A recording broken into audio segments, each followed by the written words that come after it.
ada juga yang pergi lebih tinggi lagi sampai ke Greece, Yunani. Sampai sekarang dalam bahasa Sanskerta orang Yunani itu disebut Yawan. Orang-orang dari Jawa. Wow. Jawa betul, itu dalam bahasa Sanskerta disebut Jawa Dwipa. Jadi teori keluarnya orang Taiwan masuk ke Nusantara itu bukan awal dari peradaban di Nusantara ini, tetapi kembalinya orang Nusantara ke tanah leluhur.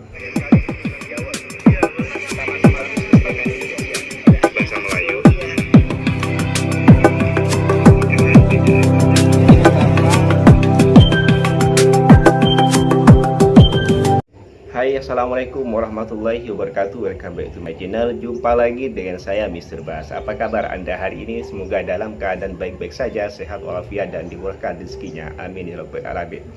Oke, baik. 3 tahun yang lalu saya sempat membuat video tentang asal muasal bahasa Indonesia dan bahasa Melayu.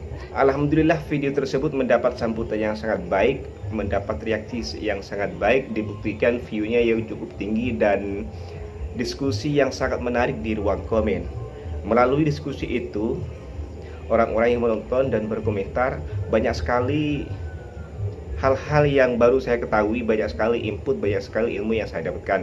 Salah satunya adalah ada satu komentar yang menarik perhatian saya, yang membuat saya ingin tahu lebih dalam lagi. Komentar ini ditulis oleh Muhammad Abdul Wahab 123 3 tahun yang lalu ya. Teori terkini membuktikan bahwa Melayu bukan berasal dari Taiwan. Melayu berasal dari Sundaland atau benua belalai gajah. Sunda dalam bahasa Sanskrit bermakna belalai gajah. Ya, tentu ini sangat menarik perhatian saya. Dalam video yang saya upload 3 tahun yang lalu itu, di dalamnya saya menjelaskan tentang teori out of Taiwan atau keluarnya orang Taiwan masuk ke Nusantara. Artinya orang Nusantara ini, nenek moyang kita itu berasal dari Taiwan, dari bangsa di Taiwan. Dengan kata lain, mereka itu hijrah masuk ke Nusantara, menjadi cikal bakal menjadi nenek moyang kita sekarang ini. Dan datangnya mereka ke Nusantara tentu membawa bahasa. Nah, bahasa itulah yang menjadi asal usul bahasa Indonesia dan bahasa Melayu. Nah, teori yang saya sampaikan di video tersebut itu ternyata ada teori pembandingnya, bukan teori pembanding ya, mungkin teori terbaru, mungkin teori setelah adanya teori tersebut, mungkin ini teori yang lebih baru daripada teori ini. Artinya teori untuk membantah teori bahwa orang Nusantara ini berasal dari Taiwan. Jadi kalau saya baca-baca sepintas tentang teori Sundaland itu adalah penghijrahan orang Nusantara, orang di benua Sundaland ini keluar menuju tempat yang lebih tinggi atau berpencar begitu. Kemudian ribuan tahun kemudian mereka kembali ke tanah leluhur, ke Nusantara. Artinya apa? Teori out of Taiwan, masuknya orang Taiwan atau keluarnya orang Taiwan masuk ke Nusantara itu adalah kembalinya orang-orang Nusantara yang dulu berhijrah keluar ke mancanegara, ke tempat-tempat lain, kemudian sekian ribu tahun ada cucunya kembali lagi ke tanah leluhur. Begitulah yang saya tangkap, yang saya baca tentang teori Sundaland ini. Jadi teori keluarnya orang Taiwan masuk ke Nusantara itu bukan awal dari peradaban di Nusantara ini, tetapi kembalinya orang Nusantara ke tanah leluhur. Lalu pertanyaannya, kenapa orang-orang di Nusantara ini yang sekarang dikenal Nusantara, dulu Sundaland, di benua Sundaland ini keluar berpencar ke berbagai tempat? Kenapa? Ada apa di Sundaland ini sehingga mereka berhijrah keluar hingga akhirnya di ribuan tahun kemudian mereka kembali lagi ke tanah leluhur? Apa yang terjadi di sini sehingga mereka berpencar ke berbagai tempat? Ada apa di Sundaland? Teori out of Sundaland dikemukakan oleh Stephen Oppenheimer berdasarkan penelitiannya atas geologi, arkeologi, genetika, linguistik, dan mitologi. Teori ini menyatakan bahwa Sundaland merupakan wilayah daratan cikal bakal Kepulauan Nusantara. Pada periode glasial terakhir sekitar 18.000 tahun yang lalu, volume air laut surut hingga 120 meter, yang berakibat pada Sumatera, Jawa, Kalimantan, dan Bali terlihat menyatu. Menurut Oppenheimer, Sundaland merupakan wilayah yang menjadi suatu kawasan dengan budaya tinggi. Namun, peradaban Sundaland yang berkembang akhirnya tenggelam setelah terjadi banjir besar yang menerjang bumi pada sekitar 14.000 sampai 7.000 tahun yang lalu. Banjir besar tersebut mengakibatkan air laut naik hingga sekitar 500 kaki atau 150 meter.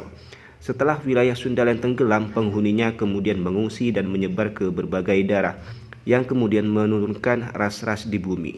Dan konon pada saat itu di Sundaland ini sudah ada peradaban yang sangat canggih, peradaban yang sangat maju. Nah, karena banjir besar itu semuanya tenggelam. Yang tadinya Sundaland ini adalah satu daratan yang luas menjadi daratan yang terpisah-pisah oleh laut. Itu sepintas yang saya baca ya. Tapi nanti lebih detailnya kita coba menonton satu video, kita tonton bersama-sama. Ini nanti akan dalam video itu ada seorang guru beretnis India yang akan menjelaskan tentang teori Sundaland ini. Kita akan tonton bersama-sama. Baik, tanpa berlama-lama, mari kita mulai menonton videonya. 1, 2, 3.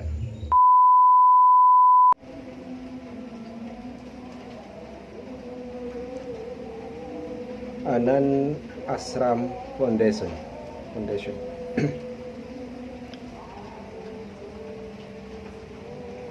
Sundaland, Induk Peradaban Dunia.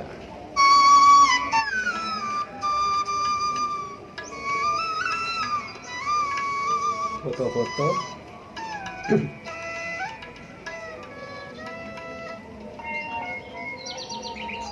Suling Sunda. Kebetulan sekali, dan mungkin juga bukan kebetulan, sudah diatur oleh leluhur kita. Jadi apa yang akan saya sampaikan ini akan melengkapi apa yang sudah disampaikan oleh Pak Samanto dan oleh Pak Irwanto. Kita akan sedikit lebih fokus pada cerita-cerita kurang lebih 11-12 ribu tahun yang lalu. 12.000 yang mulai lalu. dengan gambar ini. Sunda Dan Sindu presentasi ini Sunda Civilization. Sindu Civilization. Kalau di sini ada yang kenal dengan Pak Kang Ocha. Kang Ocha, beliau pernah Ini peta ya. menjelaskan kepada saya ada lagu kuno dalam tradisi Sunda yang menyebut Sindu. Dan beliau juga mengatakan, saya juga terheran-heran sejak kecil saya mendengar Sunda Sindu, maksudnya apa ini Sindu? Iya. Nah, kita akan melihat bagaimana kaitan Sunda dan Sindu. Nah, Ya, Sunda Sindu. Saya juga baru sadar bahwa dua perkataan ini adalah mirip Sindu Sunda. Apa kaitannya di sini nanti? Ya, kita ikuti aja ya. gambar ini sudah dalam versi-versi lain, sebenarnya Pak Samanto dan Pak Irwanto sudah memberikan gambar seperti ini. Ini kurang lebih 25.000 tahun yang lalu sudah seperti ini kondisi kita. Peta dunia Dan kalau kita melihat 25.000 gambar tahun yang berikutnya, lalu. di dalam cerita-cerita kuno yang terekam tadi Pak Samanto sudah menjelaskan tentang Vedic period ya. Di dalam tradisi-tradisi yang ada di apa yang sekarang disebut India. Saya mengatakan apa yang sekarang disebut India, Tradisi masih yang ada apa sekarang disebut naskah-naskah India. kuno. Dan naskah kuno yang paling tua itu adalah Rig Veda, yang dalam bentuk tertulis sudah ada, lontar-lontarnya sudah nggak lengkap, tapi masih ada referensinya. Di situ dan di buku-buku berikutnya ditulis bahwa pernah ada gunung terbesar, tertinggi yang namanya Meru. Dan gunung Jambudwipa ini and Meru. bagaimana habisnya, hilangnya, nggak begitu banyak diceritakan. Tetapi diceritakan terjadi begitu banyak bencana sehingga gunung ini yang tadinya berada di tengah dunia. Dan waktu itu disebut Jambudwipa. Bagaimana kalau kita baca dalam bahasa Indonesia? Jambudwipa Bukan and jambu Meru. kan? Kalau kita baca dalam bahasa Jambu. Indonesia apa ini? Jambu. Jambu. Persis itu maksudnya. Jambu. Jambu ini buah jambu, bukan jambu air tapi jambu apa itu, guava ya? Iya. jambu berbiji. Jambu Jadi biji. itu yang dimaksud. Dan kalau kita mau lihat nanti, kata jumbo dalam bahasa Inggris berasal dari jambu. Betul kan? Jadi ada suatu Jambu dwipa berasal dari kata yang disebut jumbo berasal dari kata jambu. mega dwipa. Dwipa itu berarti pulau ya. Ada satu pulau yang besar sekali, kalau kita menerjemahkan kembali dalam bahasa sekarang, istilahnya kontinen yang besar. Dan di kontinen yang besar itu, di tengah-tengahnya ada Jambu Dwipa ini, di tengah-tengahnya ada suatu gunung yang namanya Meru. Nah, gunung ini disebut juga dalam Bhagavad Gita. Ini kita sekarang dari prasejarah masuk ke sejarah. Karena perang Baratayuda sudah terbukti. Saya ulangi, sudah terbukti pernah terjadi. Oppenheimer yang bukan yang tadi dikutip oleh Pak Samanto, tapi Oppenheimer bapak nuklir. Ya, bapak nuklir itu ketika ada tes nuklir tahun sebelum dijatuhkan bom di atas Hiroshima dan Nagasaki, beliau mengutip dari Bhagavad Gita, dan ketika bicara di satu forum para mahasiswa di Amerika, beliau juga secara implisit mengatakan bahwa perang bom atom yang saya ciptakan ini adalah pertama kali di dalam sejarah modern. Jadi sudah pernah ada bom atom 3000 tahun sebelum Masehi, dan sekarang sudah ada pembuktian betul terjadi perang nuklir. Nah, kalau kita melihat 5000 tahun, sejarah 5000 tahun yang lalu, perang nuklir yang terjadi itu cuma waktu itu. Waktu Hiroshima dan Nagasaki itu bukan perang nuklir. Dijatuhi bom. Orang lagi tidur jatuhi bom, itu bukan perang nuklir. Betul. Perang nuklir yang terjadi itu di zaman Mahabharata. Dan di situ disebut ada orang, anaknya para pendawai yang ngerti wayang sedikit, namanya Gatot Kaca. Dia ke sana. Tentu kalau Gatot Kaca ke situ tidak membawa bambu runcing. Dia pasti juga membawa misail. Ada peralatan, ada senjata yang dia bawa. Sampai sekarang, tuan-tuan dan puan-puan, di India kisah Gatot Kaca ada, tapi tidak ada satupun orang India yang namanya Gatot. Betul. Nggak ada. Betul. Setiap kali saya tanya di dalam forum dalam forum internasional pun saya tanya, nggak ada satupun orang India yang namanya Gatot, tapi di sini banyak orang namanya Gatot. Iya, betul. Jadi situ kita bisa melihat sejarah kita itu seperti apa. Nah, sebentar sebelum lanjut ya. Saya pikir perang Mahabharata itu perang apa ya? Perang Baratayuda atau apa tuh di Mahabharata itu? Saya pikir itu cuma mitos saja, dan saya pikir untuk faktanya belum bisa dibuktikan. Maksud saya itu hanya sekedar cerita, bukan betul-betul terjadi pada masa itu. Dan Bapak tadi ini bilang bahwa itu sudah dibuktikan benar adanya perang di Mahabharata itu, dan di situ terjadi perang nuklir. Hebat sekali ya, berarti waktu itu tuh canggih. Dan soal Gatot itu, memang sepanjang saya mengikuti film India, berita India, saya tidak pernah nampak ada orang India yang bernama Gatot. Gatot Kankah, Gatot Sarma kah, tidak ada. Yang banyak nama Gatot itu adalah di Indonesia, terutama orang-orang di Pulau Jawa. Banyak tuh yang bernama Gatot. Mungkin itu ada hubungannya dengan Gatot Kaca atau Gatot Kac kalau versi India. Lanjut ya. Ini Meru ini disebut dalam Bhagavad Gita, dalam ajaran Krishna kepada Arjuna yang mengajak dia untuk menunaikan kewajibannya. Dia mengatakan, di antara gunung-gunung yang tertinggi aku adalah Meru. Berarti waktu itu Meru masih ada ceritanya. Tetapi di antara gunung-gunung yang tidak bergerak, berarti tidak berpindah, tidak mengecil, aku adalah Himalaya, Acel, yang tidak bergerak. Jadi Himalaya ini sudah ada, tapi tidak setinggi Meru.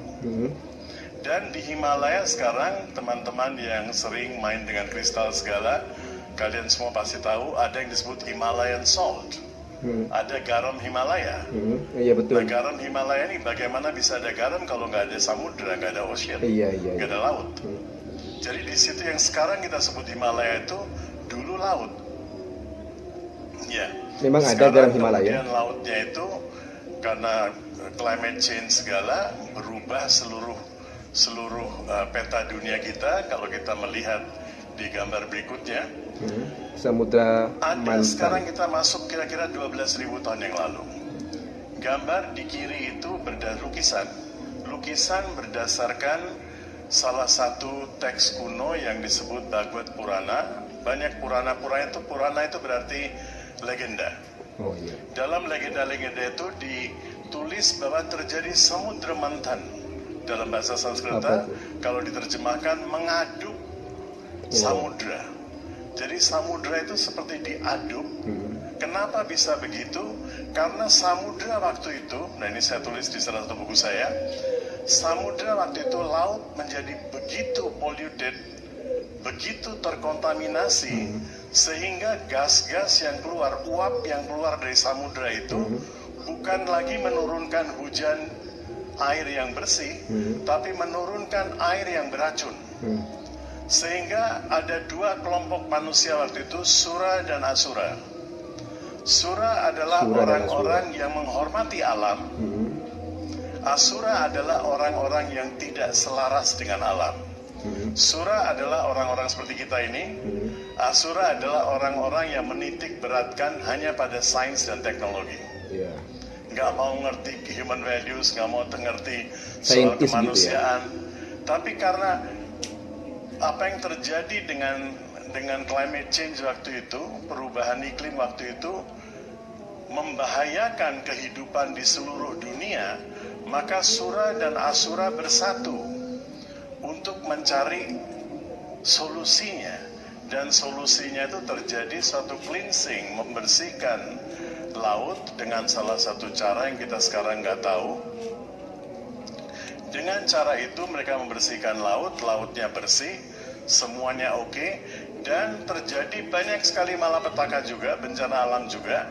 Tetapi hasilnya adalah begitu banyak tumbuh-tumbuhan yang muncul yang menjadi medicinal herb, menjadi usada untuk kesembuhan, penyembuhan. Jadi obat. Jadi ada tanaman-tanaman yang muncul setelah kejadian ini. Kejadian ini diperkirakan terjadi 12 sampai 15 ribu tahun yang lalu. Wow. Di sebelah kanan itu adalah lukisan ketika seseorang melihat terjadi ada gas yang keluar dari Lake Toba, dari Danau Toba. Waktu itu belum tahu apa yang terjadi, kok tiba-tiba keluar uap begitu. Sekarang kita tahu bahwa di tepi Danau Toba itu masih ada gunung berapi. Iya, betul. Dan itu sewaktu-waktu bisa meletus. Iya. Bisa meletus, dan kalau meletus bencananya bisa luar biasa.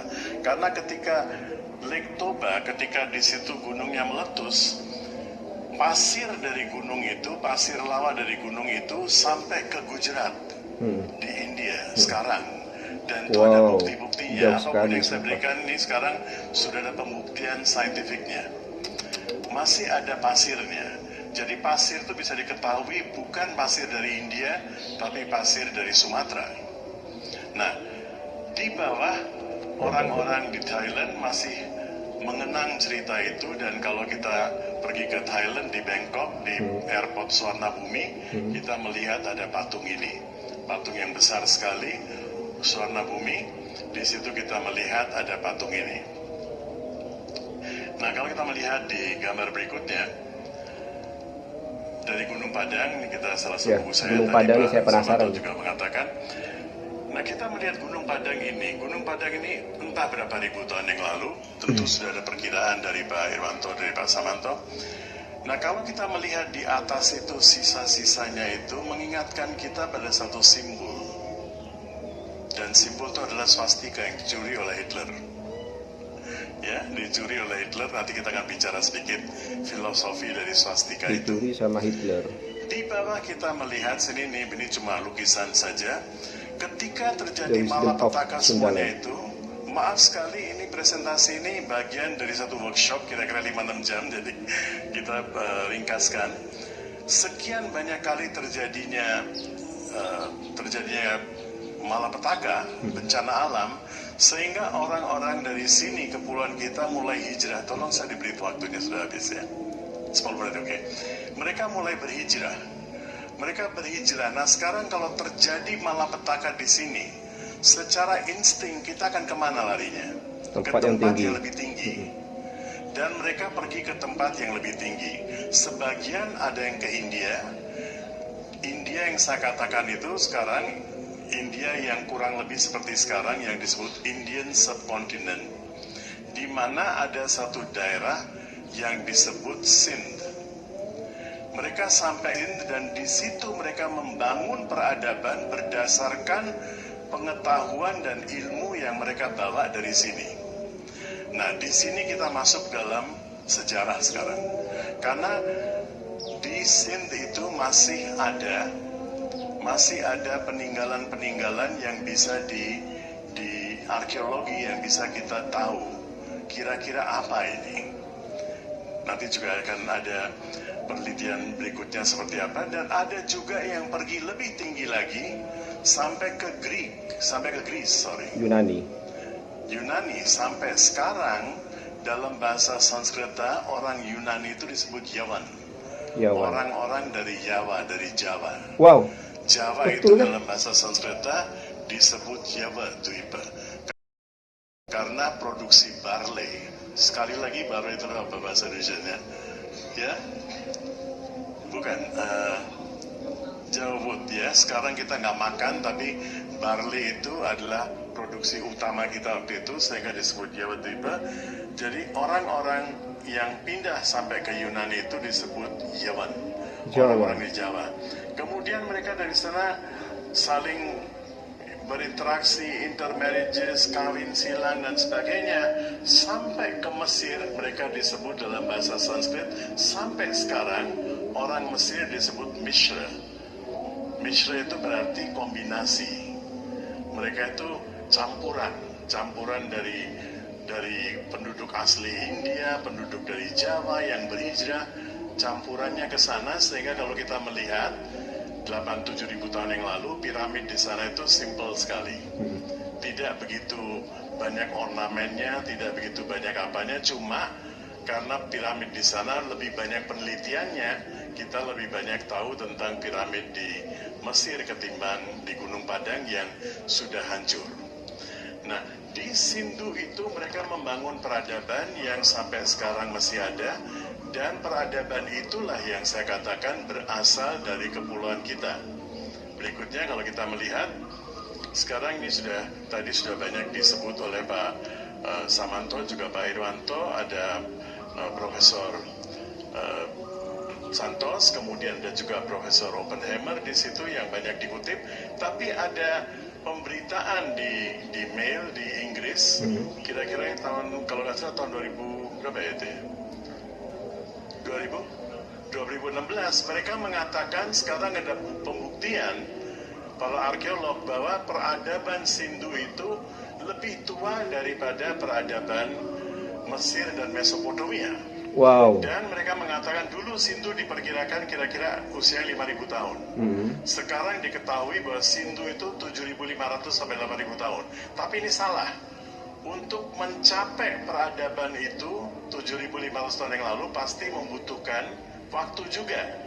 Nanti kalau kita punya waktu kapan-kapan bisa melihat seluruh presentasinya, kita sudah mengenal toilet di lantai 2, dan itu bukti-buktinya masih ada. Jadi ketika sekarang kalau kita mau ke toilet kemana tuh? Ke belakang kan? Dulu leluhur kita nggak ke belakang. Di rumah ada toilet, di lantai 2 ada toilet, pembuangan air semuanya bukti-buktinya masih ada. Ada suatu sistem. Jadi nggak membangun begitu saja. Membangun kota itu dengan satu sistem, suatu blueprint. Nah ini sekarang sudah ada pembuktiannya. Kita melihat ada salah satu koran yang memberitakan hal itu.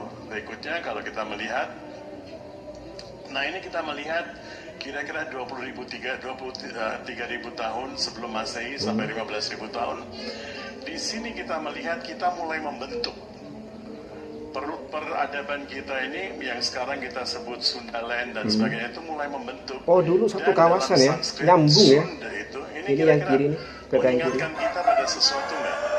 Kalau gambar ini Sundaland mas ya. belalai gajah. Belalai Ya, gajah. belalai gajah itu dalam bahasa Sanskrit adalah Sund. Saya Iya, iya. baru tahu itu ketika saya membaca buku lama dari Sanusi Pane, buku sejarah Nusantara, bahwa Sunda itu berasal dari istilah Sanskrit, tapi saya nggak tahu juga maksudnya apa, karena di situ nggak dijelaskan. Kemudian saya cari-cari, ternyata Sund.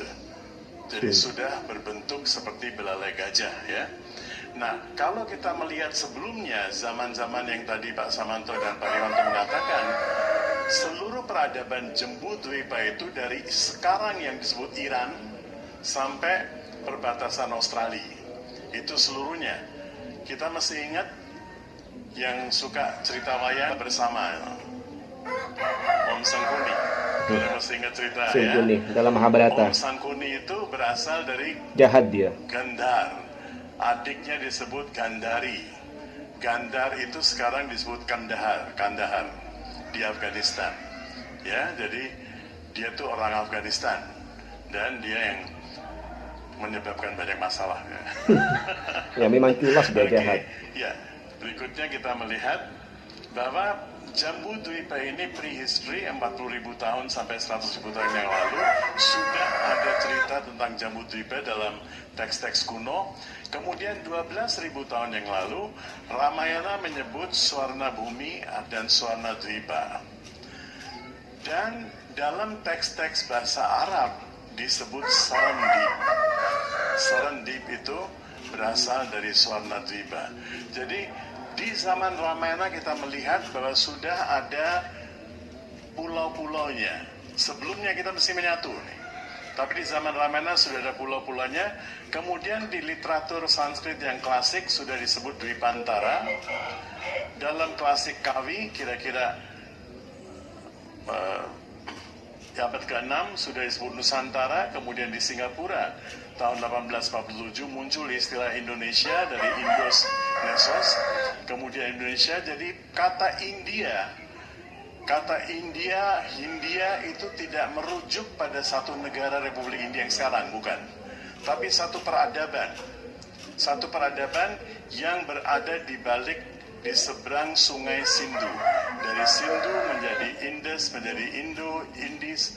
Istilah indigenous, pribumi, dalam bahasa Inggris juga berasal dari Indus. Orang-orang yang berada dari peradaban itu, ya. Berikutnya mudah-mudahan saya bisa rekapi.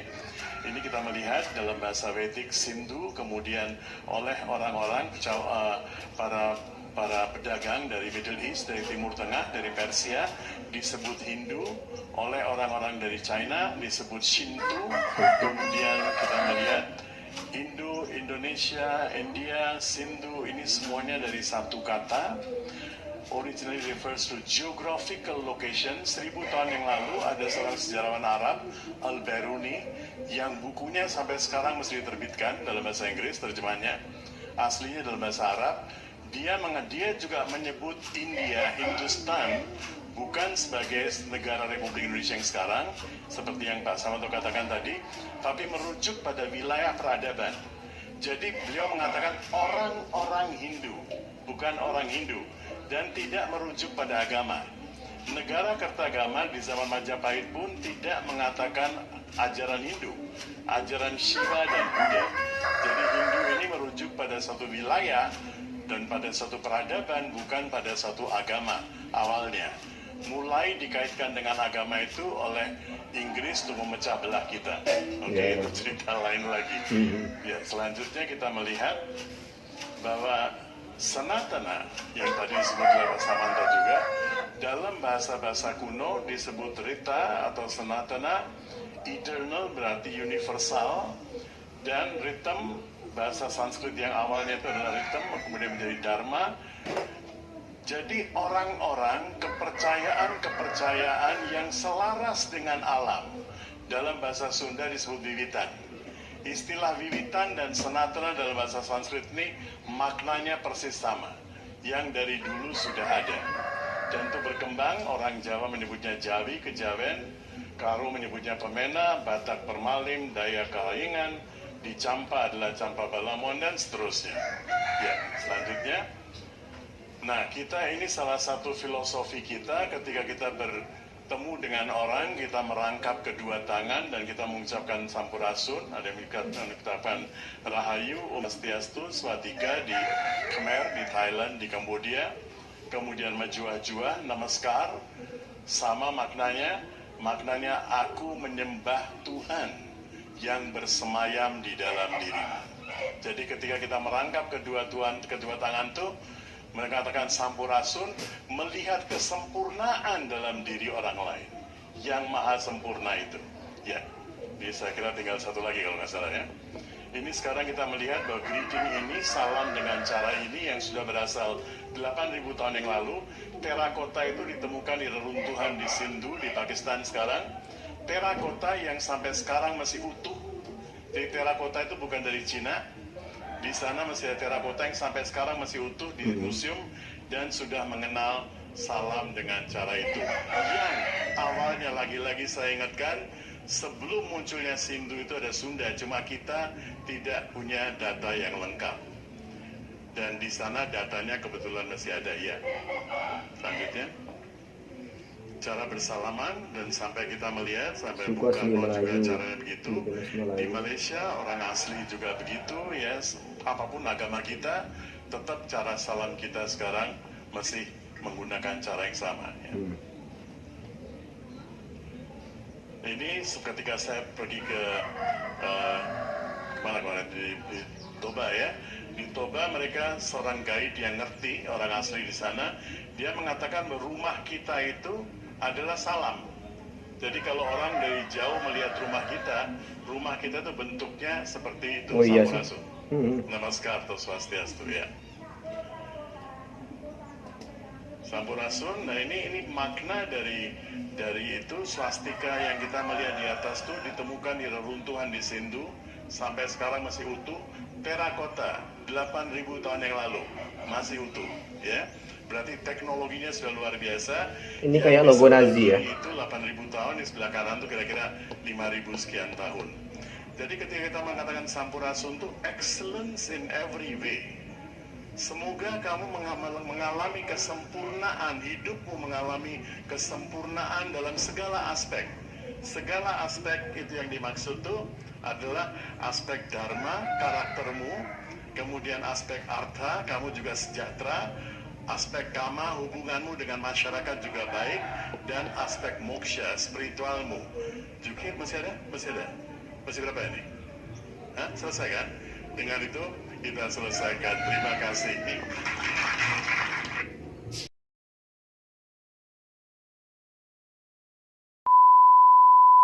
Selesai sudah kita menonton videonya. Apa komentar Anda tentang Sundalen ini?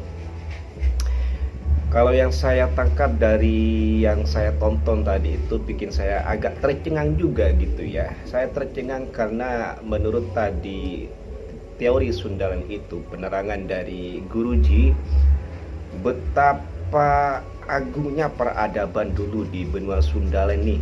Saya membayangkan betapa besarnya peradaban pada saat itu, betapa majunya pada saat itu.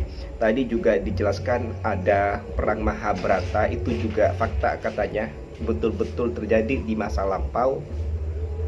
Juga pada saat itu juga ada perang nuklir, dan itu terjadi di yang sekarang dikenal dengan Nusantara ini. Ya, dulu dikenal Sundalen. Dan Mahabharata itu, perang Mahabharata itu terjadi di Sundalen, di Nusantara sekarang ini, bukan terjadi di India. Orang India itu hanya menuliskan naskahnya, menuliskan ceritanya, tetapi kejadiannya adalah di Sundalen, di yang sekarang disebut Nusantara. Bukan hanya yang dikenal Indonesia. Sundalen itu dulu, kalau kita lihat petanya tadi itu adalah gabungan Indonesia, Malaysia hingga Thailand, juga mungkin kalau tidak salah tadi itu ada Vietnam, Kamboja, itu satu kawasan, satu daratan gitu ya. Sebelum air laut naik menjadi banjir, menenggelamkan mungkin sebagian besar daratan pada saat itu, sehingga penduduknya pada hijrah ke tempat lebih tinggi, ke belahan dunia. Dan mungkin orang Taiwan yang masuk ke Nusantara itu yang ada di teori Out of Taiwan, Mungkin mereka itu adalah orang Sundaland yang berabad-abad, ribuan tahun hijrah ke berbagai belahan dunia, kemudian berasimilasi dengan warga setempat yang mereka datangi. Kemudian setelah ribuan tahun kemudian, anak cucunya kembali ke Nusantara yang wilayahnya sudah terpisah-pisah oleh air laut. Tapi apapun itu, sejarah tetaplah sejarah. Siapa yang melakukan penelitian, dia yang punya teori. Sejarah akan terus berproses, akan terus berkembang. Kita lihat lagi ke depannya akan ada kejutan apa lagi tentang sejarah ini, terutama sejarah Nusantara. Kalau Anda pribadi lebih setuju teori Sundaland atau teori masuknya orang Taiwan yang menjadi cikal bakal bangsa di Nusantara atau Melayu? Tulis komentar Anda di ruang komen. Oke, mungkin cukup sekian konten pada kali ini. Kita lanjut di next konten dengan topik yang lain. Wassalamualaikum warahmatullahi wabarakatuh.